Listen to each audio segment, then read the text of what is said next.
सत्य तुम्हारी ही बात है। जब तुम्हें सत्य ही कहना है तो स्मृति की कोई जरूरत नहीं रहती।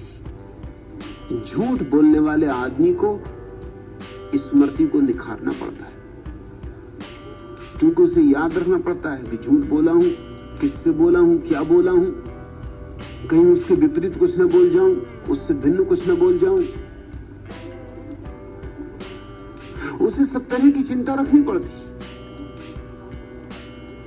जो दूसरों की बातें दोहराते हैं उन पर दया करो, उनके श्रम पे दया करो, उनकी मेहनत बड़ी है। माधवी, नाराज होने की कोई जरूरत नहीं।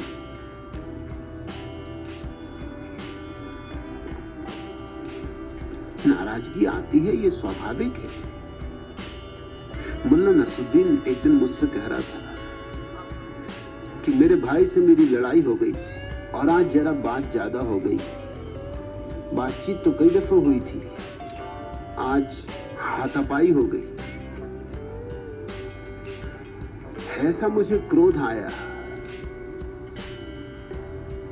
कि 2-4 चांटे रसीद कर दिए। अब चित्त जरा मलिन।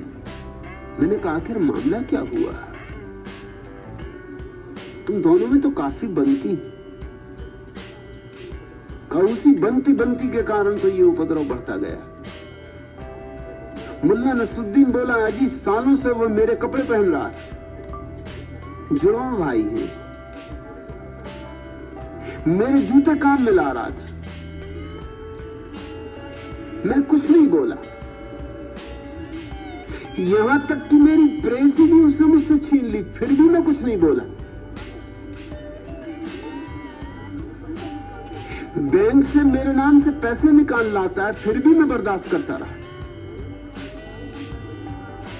मेरे नाम से लोगों से पैसे उधार ले लेता जो मुझे चुकाने पड़ते। लेकिन बर्दाश्त की भी एक हद होती। कल वह मेरे दांत लगाकर मेरी ही खिल्ली उड़ाने लगा।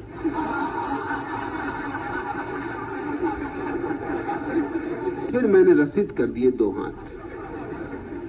एक सीमा होती हर चीज की। तो माधवी, तेरा दुख मैं समझा, तेरी पीड़ा समझा।